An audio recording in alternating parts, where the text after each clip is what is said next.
Paz do Senhor, meus irmãos. Aqui quem fala é o Mateus. Estou muito feliz por mais uma vez estar aqui contribuindo com esse projeto maravilhoso para auxiliar os nossos professores a lecionarem suas lições aos jovens, tá? Nós somos aqui da Igreja Assembleia de Deus, Ministério Sopro Divino aqui em Mauá, no estado de São Paulo. Você que entrou aí no nosso vídeo e não nos segue, se você gostar do nosso conteúdo, nos siga. Curta o vídeo, comente, compartilhe, ative o sininho para que você receba todos os nossos vídeos, ok? Vamos aqui falar hoje sobre a lição 6, da lição 6 do terceiro trimestre de 2024 dos jovens, tá?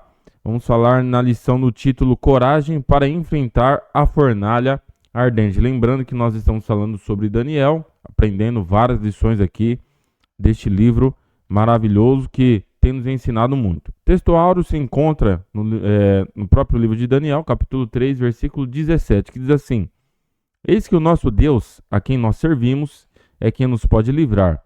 Ele nos livrará da fornalha de fogo ardente e da tua mão, ó rei. Isso aqui foram os jovens que se manifestaram diante de uma ameaça, perante o rei Nabucodonosor. Resumo da lição: se demonstrarmos a coragem de recusar a idolatria, podemos confiar que Deus nos protegerá. Amém? Leitura bíblica em classe está no livro de Daniel, capítulo 3, versículos 1 a 6. Ok? Se você puder, se você tiver um tempo legal de aula e você quiser ler esse texto, vai ser muito bom. Ok? Vai ser muito bom. Objetivos da lição: narrar o episódio em que o rei mandou construir a estátua de ouro, inspirar-se com a coragem dos amigos de Daniel e compreender o conceito de idolatria e a sua aplicação atualmente. Então a lição ela tem 3 tópicos, tá? No primeiro tópico ela narra a história, no segundo ela traz ali a atitude que os jovens tiveram, Sadraque, Mesaque e Abednego. E no terceiro traz uma aplicação daquilo que nós aprendemos mediante essa história, ok? Então a lição ela sempre traz essa estrutura. Primeiro conta a história, depois traz a atitude dos personagens e depois aquilo que nós podemos aprender com essa história. É sempre bom, por isso que eu falo da leitura, sempre pedir para os jovens, incentivar os jovens a lerem a revista, porque a revista vai ajudá-los a conhecer as histórias da Bíblia, a conhecer o conteúdo da Bíblia, Então você, professor, sempre peça para os alunos, sempre incentive os alunos a lerem a revista em casa, acompanhado da Bíblia, para que eles possam também conhecer a palavra de Deus, ter intimidade com a palavra de Deus. Introdução. Nesta lição, trataremos do episódio em que Ananias, Misael e Azarias resistem bravamente à ordem de Nabucodonosor para que todos adorassem a estátua de ouro por ele erigida. Esse é um relato de como 3 jovens tementes a Deus ousam enfrentar um monarca tirano e totalitário que procurou impor sua religião a todas as pessoas. Mesmo ameaçados da morte, eles não negaram ao Deus Altíssimo, preferindo enfrentar a fornalha ardente. Neste estudo, além de inspirados pela resistência dos jovens hebreus, seremos advertidos sobre os cuidados com as formas sutis de idolatria que procuram retirar a centralidade de Deus de nossas vidas. Ok? Como eu falei, a gente vai estudar aqui essa parte da história de Daniel, apesar de Daniel não ser citado nessa parte da história, mas ele está nos bastidores, inclusive ele é o escritor, ele que fez esse relato, de como esses jovens eles se posicionaram diante desta ameaça, como eles se manteram firmes à palavra de Deus, e foram vitoriosos. Deus deu o livramento para eles. Então vamos no primeiro tópico. O rei totalitário manda construir uma estátua de ouro. E aí nós temos 3 subtópicos aqui. O endeusamento do rei. Segundo, em busca de adoração. Terceiro, a ausência de Daniel. Ok? O que é totalitário? né? A palavra totalitário vem de totalitarismo, né? Uma identificação deste rei, o Nabucodonosor. Ele tentou impor para todo o povo que estava na Babilônia a sua religião. Na Babilônia tinha diversos povos. A Babilônia dominou ali o mundo naquela época, invadiu várias nações, né? E nós sabemos que o sistema de governo da Babilônia era um sistema que ele pegava os recursos de outros povos e trazia para dentro do seu povo, para a sua região, para dentro do seu governo. Para quê? Para que eles pudessem se adequar, né, para a Babilônia, se adequar com o sistema da Babilônia e ser utilizado. Foi inclusive assim que a Bíblia menciona que o Aspenaz, ele recebeu a ordem do Nabucodonosor para pegar os jovens da família real, jovens sem defeito, jovens inteligentes em toda a ciência, né, sabidos em toda a ciência. Para quê? Para que eles pudessem aprender a língua e os costumes dos caldeus para servir o Nabucodonosor. Então esse era o sistema da Babilônia. Eles pegavam, entravam numa nação e pegavam os melhores recursos. Inclusive até também a Bíblia menciona que eles pegaram os vasos, né, de ouro que tinha ali no templo. E aí eles trouxeram para dentro da Babilônia. E tentaram impor na vida dos jovens, Daniel, Misael, Ananias e Azarias, uma cultura, né, para que eles pudessem servir o Nabucodonosor. E o totalitarismo é quando o governo ele tenta impor aquilo que a pessoa deve fazer ou crer, né? Então o totalitarismo é isso. O Nabucodonosor tentou fazer isso. Ele construiu uma estátua e tentou impor essa adoração à estátua ao povo, né? Deu certo com todas as outras pessoas, menos com esses 3 jovens, Ananias, Misael e Azarias, ok? Então aqui já falando do subtópico 1, o endeusamento do rei, o rei ele se engrandeceu. É curioso que o livro de Daniel conta que o Nabucodonosor ele teve um sonho, né? Um sonho de uma estátua que remete a um evento escatológico de sua época, na verdade, né? Que esse evento iria acontecer e ainda não totalmente se cumpriu.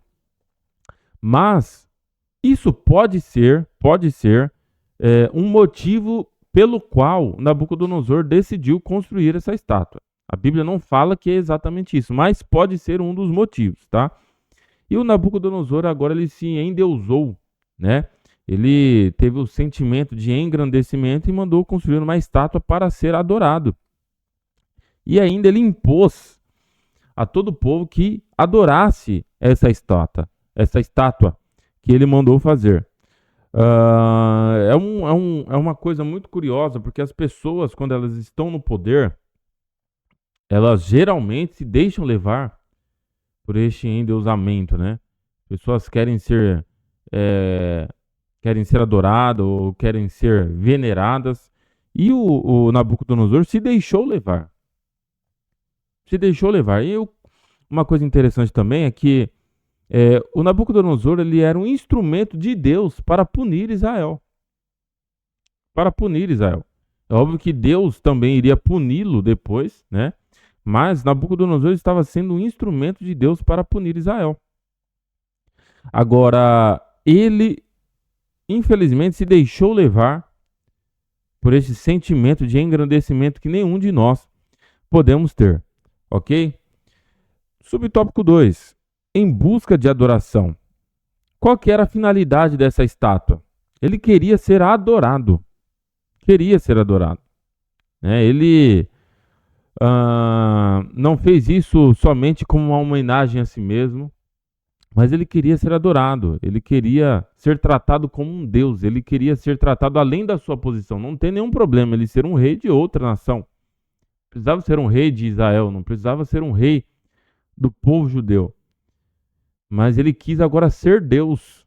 E nós sabemos, na nossa doutrina, que quem quis estar na posição de Deus foi o próprio diabo, né? Ele quis, né, subir aonde Deus estava, quis tomar para si esse poder que não o pertencia, e ele acabou se dando mal. Então todos aqueles que querem se endeusar, eles acabam se dando mal. E aí, além de querer ser adorado, né, ele impôs uma punição para aqueles que não adorassem a ele. Qual era a punição? Eles seriam jogados dentro da fornalha de fogo ardente. Então era assim, olha, eu vou criar essa estátua. Aliás, ele fez essa estátua, Nabucodonosor fez essa estátua, mandou fazer essa estátua. E todos aqueles que não se encurvassem e adorassem aquela estátua seriam jogados no lago de fogo. Aí, imaginem agora, nós temos ali diversos povos na Babilônia e possivelmente cada um deles tinha a sua própria religião e agora estavam sendo forçados a adorar o rei babilônico, Nabucodonosor. Será que todos ou algumas outras pessoas, a Bíblia não menciona, e eu acredito que não teve mesmo, né? Só quem é corajoso, só quem serve ao Deus Altíssimo, ao Deus verdadeiro, que poderia se manifestar e recusar essa proposta do Nabucodonosor. Por mais que outras nações tivessem outros deuses aí, ninguém teve coragem de enfrentar Nabucodonosor, somente esses jovens corajosos aqui. Subtópico 3, ausência de Daniel. Daniel não é mencionado nesse episódio, igual nós falamos aqui. A Bíblia não explica exatamente o motivo, mas há uma linha teológica, tá? A gente não pode considerar isso como verdade, mas é bem provável que o Daniel ele recebeu uma grande moral de Nabucodonosor, porque Daniel disse que ele seria colocado ali entre os animais, né? E esse fato aconteceu. A Bíblia narra essa história de que o Nabucodonosor ele é visto ali com os animais. Inclusive começa a nascer pelos dele, ele fica louco, né? E depois ele retoma a consciência novamente e aí ele adora a Deus. Ele reconhece Deus como o único Deus. Inclusive ele dá declarações maravilhosas a respeito do nosso Deus. E por conta disso, desta palavra que Daniel deu a ele e que se cumpriu, o Nabucodonosor ele tinha o Daniel com uma grande estima, a ponto de não impor a ele essa adoração. Isso é uma visão teológica, né, que é tida como realidade, como real, e por isso Daniel não estava entre esses jovens, tá? Não estava entre esses jovens. Mas a Bíblia não menciona isso. É apenas uma linha teológica de pensamento, uma suposição ou uma alternativa do porquê Daniel não estava entre esses jovens, ok? Mas Daniel, ele observou, não tinha como observar, não tinha como estar presente, como não estar presente ali, porque ele foi o escritor. Ele mencionou isso no seu livro, né? E ele colocou a bravura desses 3 jovens, dos seus 3 amigos, né, como uma inspiração. Apesar do livro ser dele, ele não se preocupou em colocar somente aquilo que dizia a seu respeito, mas também colocou aqui a bravura dos seus 3 amigos, ok? Isso é uma lição de humildade para nós, né? Vamos lá. Tópico 2, a coragem dos amigos de Daniel. A coragem dos amigos de Daniel. Como nós falamos aqui, Daniel ele mencionou aqui essa bravura, né? E algo causou esse prejuízo, ou essa tentativa de prejuízo aos amigos de Daniel. Tiveram aqui alguns acusadores, né, líderes da Babilônia, que na verdade eles eram, nas palavras de hoje que nós conhecemos, puxa-sacos, né, do rei da Babilônia, queriam ali ser reconhecidos pelo rei Nabucodonosor. Eles falaram para Nabucodonosor que o Ananias, Misael e Azarias não adoraram, não se prostraram diante da estátua de Nabucodonosor, né? E aqui o subtópico ele traz algumas intenções desses homens, né? Em primeiro lugar, as palavras dos acusadores revelam que eram invejosos ao mencionar a posição privilegiada que os judeus conquistaram em tão pouco tempo, né? Nós sabemos que o Daniel também se tornou um grande líder, aliás, acima até mesmo que seus próprios amigos, né? E o Sadraque, Mesaque e Abednego, eles também foram líderes ali dentro da Babilônia, foram governantes muito bem sucedidos. E aí, esses homens acusadores por causa da inveja da posição, eles acusaram eles. Olha, o Nabucodonosor, Sadraque, Mesaque e Abednego, eles não se curvaram perante a sua estátua, não adoraram. Né? Isso tudo para tentar, de alguma forma, derrubar o Ananias, Misael e Azarias. E aí o segundo ponto era que eles eram bajuladores, porque eles falaram para Nabucodonosor: não fizeram caso de ti, ó rei. Então eles eram muito puxa-sacos, né? Eles queriam bajular o Nabucodonosor para com certeza roubar o lugar de Ananias, Misael e Azarias. E em terceiro lugar eram ingratos, porquanto se esqueceram que eles tiveram a vida poupada pela intervenção de Daniel e destes jovens que agora denunciam. O Nabucodonosor teve um sonho, né? E ele se esqueceu do sonho que ele teve. O sonho da estátua, que tinha cabeça de ouro, né? E os demais itens ali daquela estátua. O Nabucodonosor se esqueceu do sonho e queria que alguém dissesse para ele o sonho que ele esqueceu e ainda desse a ele a interpretação. E Daniel, Ananias, Misael e Azarias foram os únicos capazes, né, de dizer para Nabucodonosor o sonho que ele teve e ainda dar a interpretação para ele. Olha que coisa maravilhosa. O rei é muito gente boa, né? Ele sonhou, se esqueceu do sonho, queria que alguém o fizesse lembrar do sonho e ainda por cima, se não fizessem lembrar do sonho, ele mataria todo mundo. E aí, por causa da grande ação de Deus em prol da vida desses jovens, todos os outros cientistas, vamos colocar assim, eles foram poupados, né? Tiveram a sua vida poupada. Só que agora nós vemos a ingratidão desses homens, né? Porque uma vez poupados, agora eles queriam prejudicar a vida de Ananias, Misael e Azarias. É isso que fala aqui no subtópico 1. No subtópico 2, a bravura dos jovens, né? Tomado de fúria, o rei manda chamar os 3 rapazes e lhes dá o ultimato. Mediante a não adoração desses jovens, né, o rei Nabucodonosor ele fica tomado de fúria, né? E aí, com o seu endeusamento, ele fala, no versículo 15: e quem é o Deus que vos poderá livrar das minhas mãos? Ou seja, ele estava se achando o maioral. Ele não conhecia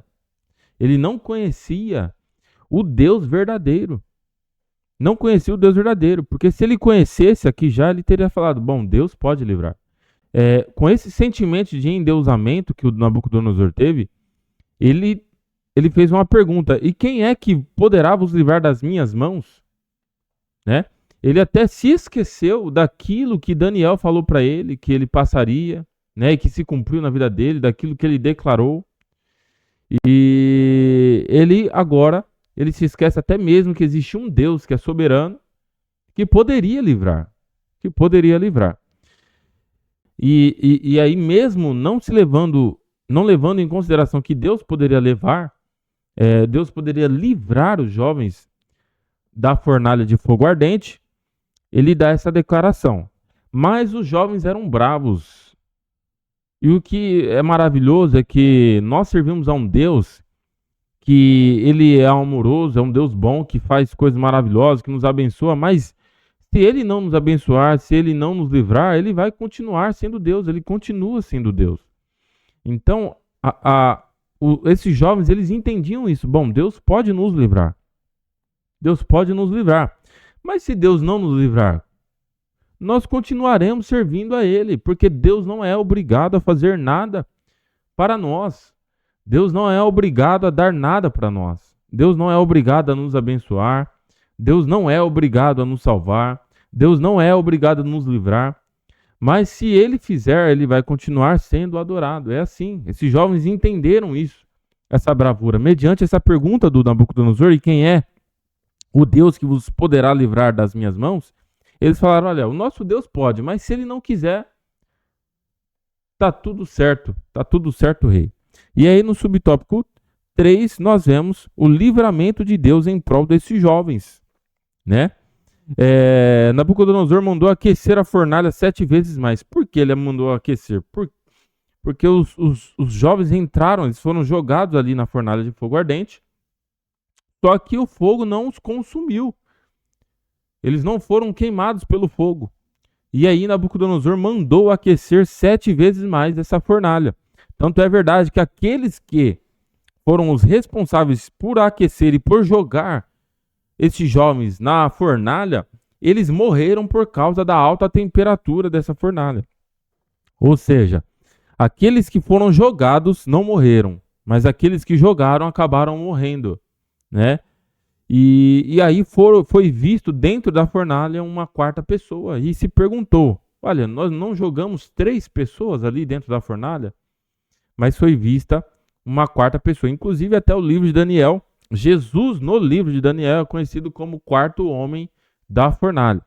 Deus livrou esses jovens, mesmo eles não exigindo nada de Deus, Deus livrou eles e nós não podemos exigir de Deus. Nós queremos, se tem uma lição que nós podemos tirar aqui é que nós não devemos exigir o livramento de Deus. Deus não tem a obrigação de fazer nada em prol da nossa vida. Mas se Ele quiser, de forma graciosa, de forma misericordiosa, Ele vai nos livrar. Ele vai nos tirar da tentativa do inimigo, vai nos livrar das mãos do inimigo. Ok? Vamos aqui para o tópico 3 agora. Tópico 3. Idolatrias e fornalhas do tempo presente. Agora nós precisamos tirar as lições, aquilo que pode representar o Nabucodonosor, né? Nós sabemos que nós que servimos a Deus somos os Daniéis, os Ananias, os Misaéis, os Azarias deste livro, os jovens corajosos, os homens corajosos, que não se deixam contaminar, que não se deixam se prostrar diante da idolatria, diante de homens que se endeusam perante a sociedade. Nós somos essas pessoas, essa é a aplicação. E quem são os Nabucodonosores da vida de hoje? São pessoas, né, que querem se levantar, o próprio diabo que quer ser adorado, que quer ser louvado, né, ídolos deste século que querem ser adorados, ok? E temos aqui os acusadores, aqueles que querem de todas as formas, né, nos levar a adorar o próprio diabo. Então nós temos essas aplicações. E aqui nós vamos aprender sobre o pecado da idolatria, isso no subtópico 1 do tópico 3. Nós temos algumas questões relacionadas à idolatria. O que é idolatria? O que é idolatria? Tanto no Antigo quanto no Novo Testamento, a Bíblia condena a idolatria, ou seja, adoração a ídolos. Adoração a ídolos. Ídolos é uma pessoa que ela está sendo colocada como uma referência, né? Ou sendo colocada em autoestima e que a ela é designada, é dirigida a adoração. A adoração que somente deve ser dirigida a Deus. Ou seja, ao invés de adorarmos a Deus, nós estamos adorando a esse ídolo. E nós aprendemos que não é somente a pessoas ou ao diabo que é dirigida essa idolatria. Há muitas coisas na nossa vida, inclusive a nós mesmos, nós podemos adorar. E isso está aqui no subtópico 2, né? Primeiro, nós temos aqui, falando de tipos de idolatria, nós temos a autolatria. O que é a autolatria? É quando uma pessoa ela adora a si mesmo, né? Uma pessoa egoísta, individualista, narcisista. Ela tem o seu auto-ego, né? E ela agora passa a se adorar. E aí o ponto B, culto à personalidade, valorização e veneração excessiva de outras pessoas.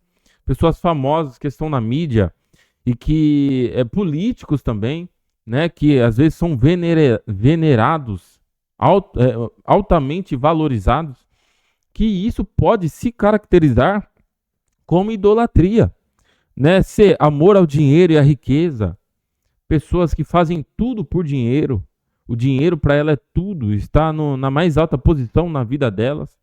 Então nós temos tipos de idolatria, idolatria política, como nós falamos aqui. A pessoa ela começa a ser adepta a um político, né? Só que ela vai muito mais além de uma posição política. Ela agora, independente daquele que aquele político faz, ela venera ele, não importa se ele é o corrupto, não importa se ele é um mau governante, essa pessoa ela vai persistir apoiando aquele político. Isso é idolatria. É a imagem do político. Então, nós devemos tomar cuidado com esses tipos de idolatria. Nenhuma idolatria é aceitável. Nós só temos um Deus e a ele deve ser dirigida a adoração. Subtópico 3. As novas fornalhas. Nabucodonosor não foi o único governante a exigir das pessoas lealdade absoluta. Hoje, inclusive, nós temos líderes que de forma ligeira, né, de forma não direta, eles tentam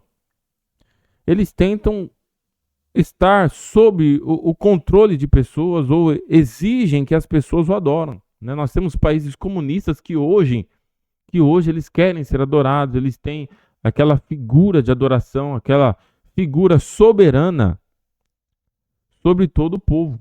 Infelizmente nós temos, e pessoas sofrem por causa disso.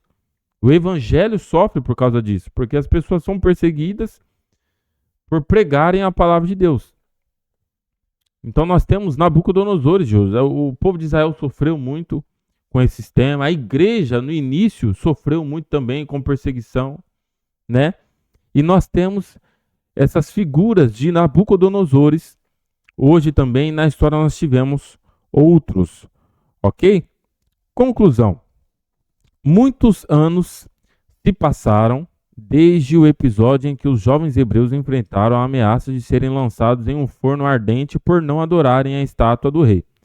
Hoje a Igreja de Cristo se depara com pressões para ceder a ideologias prejudiciais. É essencial encontrar a coragem de resistir a essas pressões idólatras evidentes e, ao mesmo tempo, discernimento para evitar a adoração de ídolos que sutilmente se ocultam em outras formas de expressão. Nós vamos ter pressão da humanidade, do mundo em si, porque no mundo jaz o maligno, né? O mundo ele é controlado por um inimigo de Deus que se levanta contra tudo aquilo que se chama Deus, né? Então nós vamos ter essa pressão. Ou você adora, ou você faz parte da nossa equipe, ou você adora, ou você vai fazer faculdade aqui, ou você adora, ou você será excluído, entendeu? Então, são coisas assim que nós percebemos no nosso dia e que se encaixa inteiramente naquilo que nós aprendemos nessa lição de Daniel aqui, ok? Nessa lição desses jovens, Ananias, Misael e Azarias. Ou você adora, ou você idolatra, ou você está conosco, ou você está contra nós.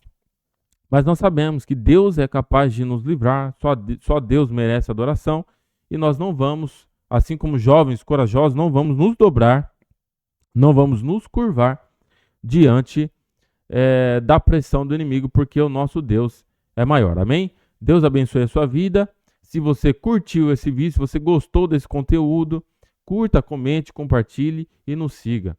Deus abençoe a sua vida.